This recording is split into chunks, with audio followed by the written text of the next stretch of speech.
Hey guys, welcome back to the channel. Being here, and I'm here with my recent reads of the past month or so. I was able to get through 8 books. I don't know why I'm doing it this way, but I'm doing it this way. I was able to get through 8 books, and I'm here to talk about them. Overall, it was a pretty good reading month, actually. Of those 8 books, 3 were 5 stars, 1 was a 4.5, 2 were 4 stars, and 1 was a 3.5. So I'm going to talk about these books in order of how I read them, of the order that I read them in, and so we're going to start with... The first book I'm going to talk about is Eeny, Meeny by M.J. Arlidge. This is the first book in a detective series, and I was pleasantly surprised by it. It was gritty, it was pretty gory, and it really was quite intense at points. It really reminded me of a Criminal Minds episode, but in book format. So this one followed Detective Inspector Helen Grace as she starts working on a case where 2 people are kidnapped, and then they are put in an enclosed area by their kidnapper and given a gun and nothing else. And they stay there until one of them kills the other one. And she's trying to figure out who would do this. And this is the first book in a series, like I said. So it is helpful to read it because it does give you some background about Helen, about our main character, but it's not necessary. So I gave this book 4 out of 5. The second book I read was part of the Ghibli-a-thon, which I have a vlog that went up on Thursday, I believe, and you can check that one out. The second book that I read this past month was Every Heart a Doorway by Seanan McQuire. This is the first book in a series, and it is an entire murder mystery book in one. This follows a group of kids who are at a boarding school after they have spent years of their life in a fantastical world. So think Alice in Wonderland, Chronicles of Narnia. This is what happens when they come back to the real world and they can't cope, they can't figure out who they're supposed to be. And this actually follows a school where they all go to, and our main character is sent there. Her name is Nancy, and she has spent, I believe it was 3 years in the City of the Dead. And once she gets there, suddenly people start to die, and they're dying in these very dramatic ways. Their hands are being chopped off, their eyes are being... It's very gritty and gory, but it is so well done.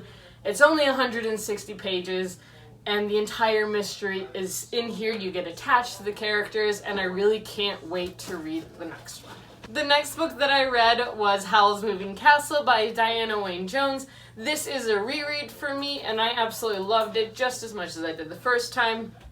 I've talked about this book several times before, but this is basically where the inspiration for Howl's Moving Castle, the movie, came from, and it expands upon the character. So you learn about Howl, you learn about his background, where he's from, who he is, just like you learn about a lot of the other characters that are kind of given smaller roles in the movie. So I highly recommend this, especially if you're a fan of the movie, because I think it also expands on your understanding of the characters in the movie. I gave this one a 5 out of 5. The next book that I read was Natalie Tan's Book of Luck and Fortune by Roselle Lim.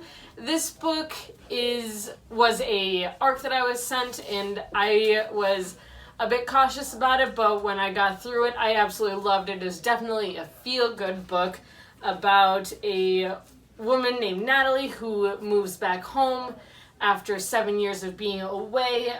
She had a huge fight with her mother, which caused her to leave, and she spent the next 7 years traveling the world and learning to be a chef. So when she comes back home after her mother's death, she has to face certain ghosts back at home that she's not sure if she wants to or if she can face. And it's all about that. There's a bit of romance in there, and it's just a magical realism book that just made my heart very happy. I gave this one a 4.5 out of 5. The next 2 books that I read were both Agatha Christie series, in my goal to read all of the Hercule Poirot series this year. I read books 13 and 14, and I loved them both. Obviously, in case you haven't figured this out, I love Agatha Christie. I am loving her style of writing. I am loving the stories. And the first one I read was the A.B.C. murders. This one is one that I've heard a little bit about before, which is pretty rare because I feel like most people only read like 1 or 2 different Agatha Christie books and that's it. But this one was really interesting because it actually played on someone who was making fun of Hercule Poirot a bit. And so it had a very different dynamic than some of the other ones. He felt like he had something to prove in this one, which was very interesting for a character who is probably the most self-assured character I have read about in a very long while.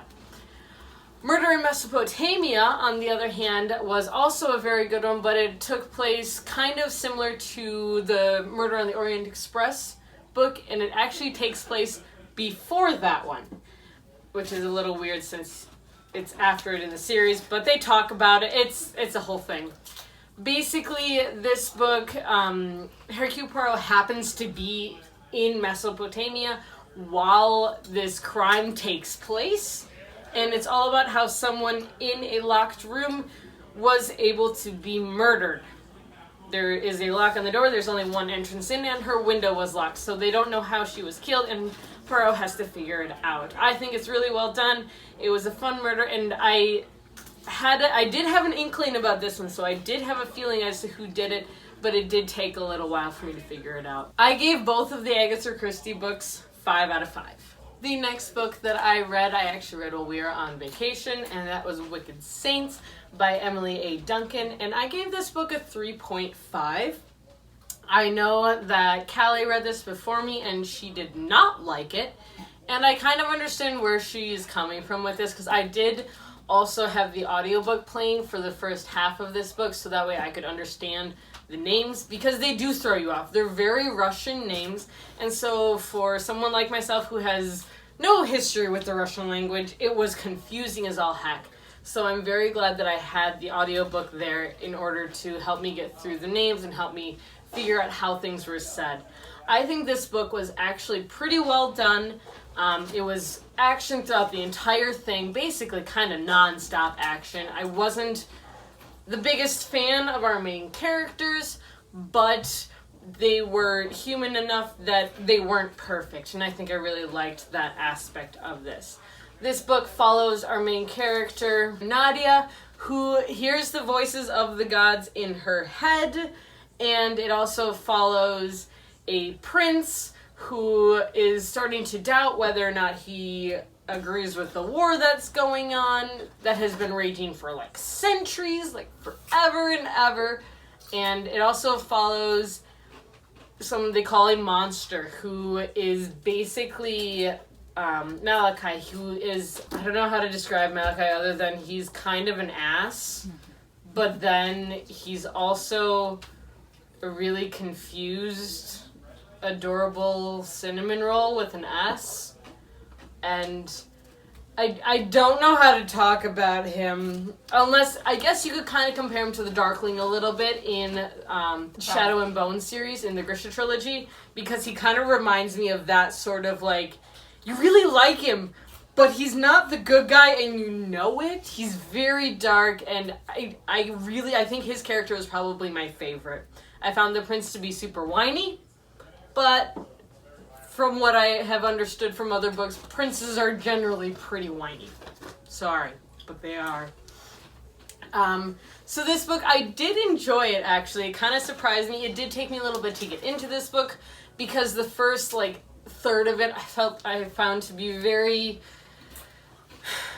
I thought it followed the traditional line of how YA fantasy goes, where it's like, oh, this one person can save the world, and she's got to team up with these people, and yes, but it actually did pretty well, and I loved the last, 100 pages. It was action-packed, and I didn't expect what happened, and I really loved the last part of this book. The last part of this book is what gave it the 3.5 for me. So, I will be continuing with this series. I don't think another one comes out until next year, which is unfortunate, but that's how things go. The last book that I read this month, I read a little late, and it was Renegades by Marissa Meyer. Also, I read this in a day and a half. But this was pretty great. I mean, I already knew that I loved Marissa Meyer's writing, and this one follows superheroes of sorts, and I thought it was so interesting. I was getting Cinder vibes at points, like the relationship between Cinder and Kai.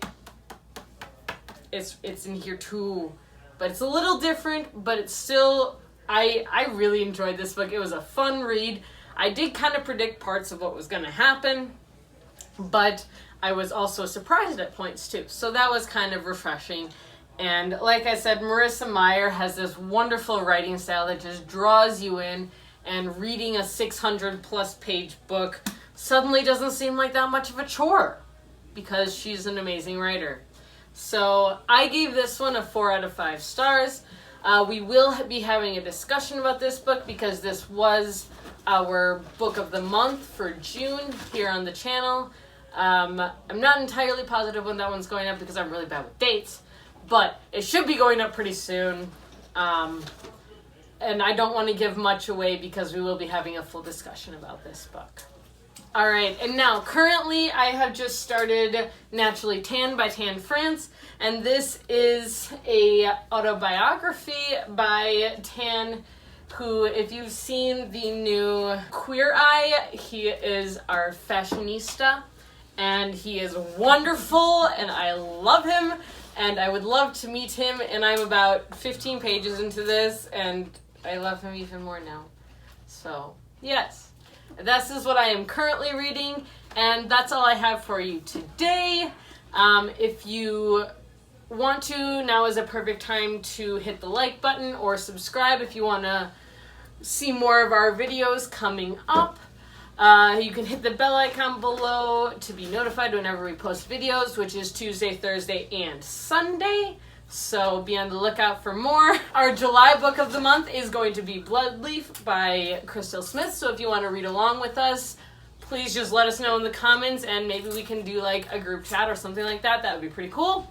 So yeah, like us, subscribe, comment, all that good jazz. We love people. Kind of. Not really, but that's okay. And we hope to see you next time. Bye!